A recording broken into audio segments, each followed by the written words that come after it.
Hey guys, I'm Stephanie and this is Steph's Stove, and today we're going to be making some holiday casseroles, and we're going to start with one of the ones that is my absolute favorite, and that is sweet potato casserole. This sweet potato casserole is delicious, melt in your mouth goodness that is topped with pecans and brown sugar and just good. It's almost a dessert more than a side dish. So with that being said, let's get started and make us some holiday sweet potato casserole. Here we go. All right, to get our sweet potato casserole started, we're going to start this over in our stand mixer, and I just have our blade attachment inserted. And to this, we're going to add 3 cups of mashed sweet potatoes. Now, I know a lot of people prefer to use fresh sweet potatoes for this, but one of my favorites, and if you guys have watched me, you know, is Bruce's yams, which are actually sweet potatoes. And these are my favorites. So this particular 40-ounce can right here, if you take them out, mash them with a potato masher, will equal exactly 3 cups. Now again, if you prefer to use fresh sweet potatoes, that is fine as well. Like, you would just be looking for about 3 cups. One of the reasons I actually use the canned sweet potatoes is, and I've stated this before, when you make anything with sweet potatoes, you can always tell what's on the outside, but you can't guarantee that the sweet potato on the inside is nice and orange and looks really good. And so that's why I always have a consistent recipe when I use the canned ones. And in my opinion, Bruce's is the absolute best.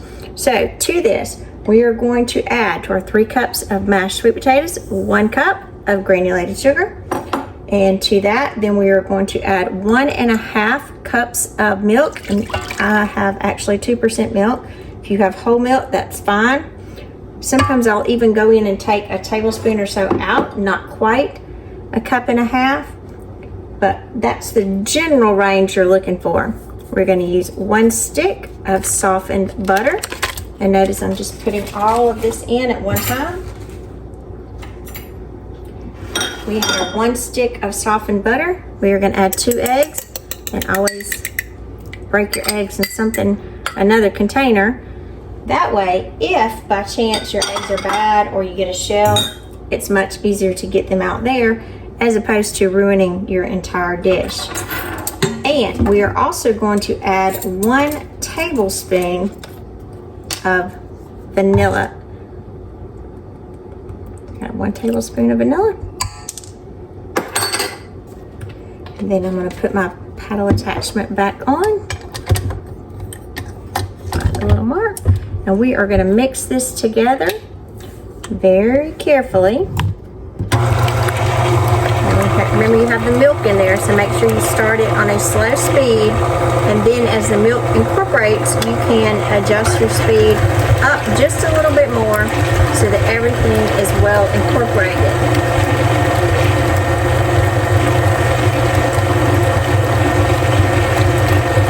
I'm going to let this blend for just a minute or so.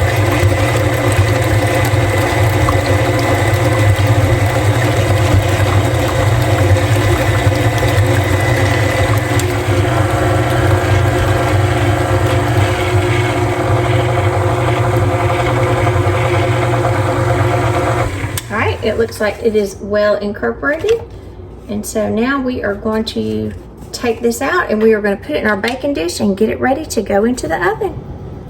All right, and to get ready to bake it, I do have my large stoneware lasagna pan that I use for this.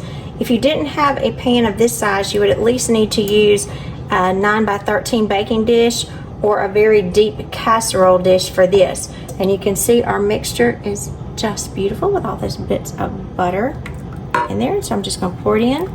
Because I use stoneware, I do not have to spray my dish just because it's kind of naturally non-stick. I get all of this out.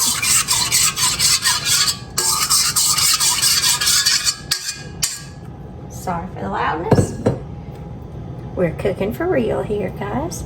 All right, I'm just going to even this out. That extra little bit of sweet potato. Doesn't that look beautiful? And then we are going to put this in our preheated 350-degree oven, and this is going to cook. It could be anywhere from 35 minutes to 45 minutes, and you will have to be sure that it sets. And what I mean by that, when you move it in the middle should set very similar to as if it were a pie. And at that point, then we are going to put our wonderful topping on it and bake it a few more minutes. So here we go. Let's get ready and put it in the oven.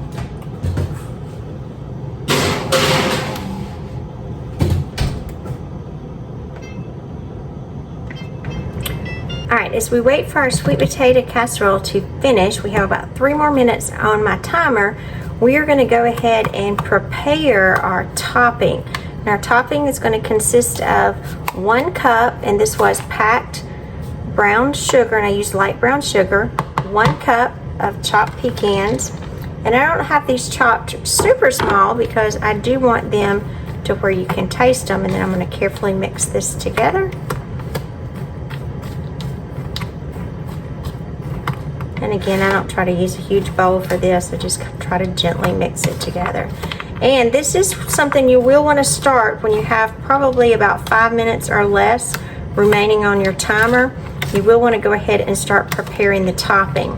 There's some people I've seen they'll put the topping on in the beginning, but you actually need to have, the casserole needs opportunity to cook and then the topping. And to this, we're also going to add 1/3 of a cup of flour.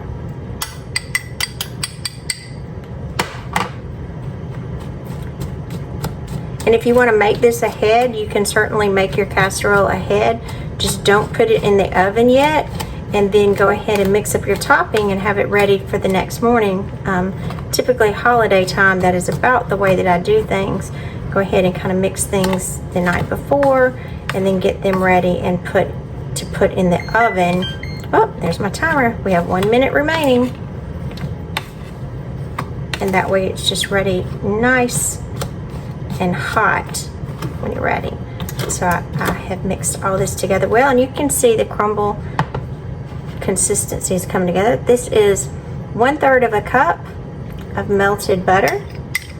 And now as you mix this together, the butter, you will see the consistency will start change, and it will become more of a caramel type praline consistency as the butter soaks in all of the brown sugar and the flour and kind of engulfs all of those wonderful pecans. Just makes a yummy topping. You just want to mix this together until that you see that you have no flour or brown sugar remaining. Not necessary to cook this over the stove. You can actually just do it by hand. Oh, it's like we're ready. You can perfectly do it by hand, and it will continually come together. Just go through and double check that you don't have any parts of your flour or sugar that has not incorporated, and it looks like we have a good job. So I'm going to check our our casserole. I'm in the habit of calling things a souffle sometimes. And let's see what it looks like. Let me pull it out of the oven. Out of this perfect. And you can see that it is set in the center, and that is what we want it to look like. This did take 40 minutes for mine to set, and yours could take a little bit less or a little bit more depending on your oven. But you do want it, like if you jiggle it, you can see it is set and firm. Now it is super hot at this point. So what I'm going to do, I'm just going to dollop this along the top and try to get it somewhat even. That little part just jumped right out. He was ready to get on that casserole. And then the heat of this will help even it out. Doesn't that look just good? Wow, what could be better? Brown sugar, pecans, sweet potatoes. It seems terrible that this is actually considered a vegetable, but I'm not sure it's a vegetable when I get finished with it. It's got loads of extra stuff on it. All of that goodness. Now I'm going to very carefully, and if some of the sweet potato comes up, that's okay. But again, the warmth of the sweet potato will melt this, and I just try to smooth it out. I don't leave it like this because I don't like it when it's got just glops of praline in just a few little areas. I want it over the entire casserole. And so I just very gently spread it. You could do this with the back of a spoon, a spatula. I would say probably a silicone spatula if you're doing it with a spatula. And you see as a little pulls up, that's fine, because we're actually going to put this back in the oven for about 10 minutes. And you will see that this praline topping will just kind of caramelize. And see as that's nicely smoothed out. Ooh, doesn't that look delicious? Yummy, yummy, yummy. All right, let's get ready and put it back in the oven. We're still remaining at 350 degrees, but this is going to go back for 10 more minutes for the topping to cook and it to set up. So let's put it back in the oven, 10 minutes.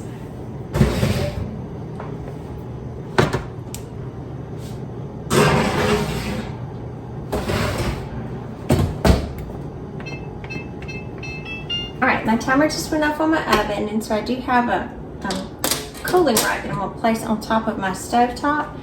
And, oh, beautiful. So I'm gonna close it back, cancel my oven, and pull this out.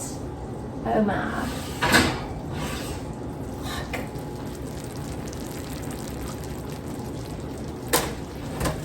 Look. Ooh, it's sizzling. Isn't that beautiful? Just with all of those wonderful, wonderful, so you can see me. Made it look like I was just somebody talking in the distance. Just the wonderful smells and the sweetness coming out of here is just amazing. So I would encourage you, if you have never tried sweet potato casserole, this is fabulous, absolutely fabulous. And I would encourage you to give it a try. I'm Stephanie, and this has been Steph's Stove, where today we're kicking off the holidays with one of my favorite casseroles, sweet potato casserole. And it smells amazing. Can't wait to jump right into it. And it's one of those casseroles that's just so good. And my family, we can't have Thanksgiving, Christmas, or any Easter, or any of the holidays like that without it, or we would probably have a revolt in our family if I didn't bring it. So I do hope you enjoy this recipe. Again, I do like to try to share with you where I got some of these recipes, as many of them have been with me for several years. This particular one is one of those that's extra special to me because my aunt, my daddy's baby sister, Marie, she used to bring this every year to the holidays to my granny's house. And when I was about 10 or 11 years old, I just asked her, I said, please give me the recipe. I was that kid. And she did. She wrote it down, and I started making it at home, just anxious, and enjoying every bit of cooking and putting things together, loving your creations. And so every year when I put it together, I think of my Aunt Marie. She's no longer with us now, and like most families, after my granny passed, a lot of us stopped getting together as much. We go our different ways. Not for any other reason, but we just have life going on. And so this is something I always think of her and think about those times when I was much younger, celebrating together with our family. So enjoy the food you have, make memories with them, give us a thumbs up, click that subscribe so you can get more content like this. And remember, at Steph's Stove, we're making memories one dish at a time. I do hope you enjoy this, and thank you so much for watching. Good night.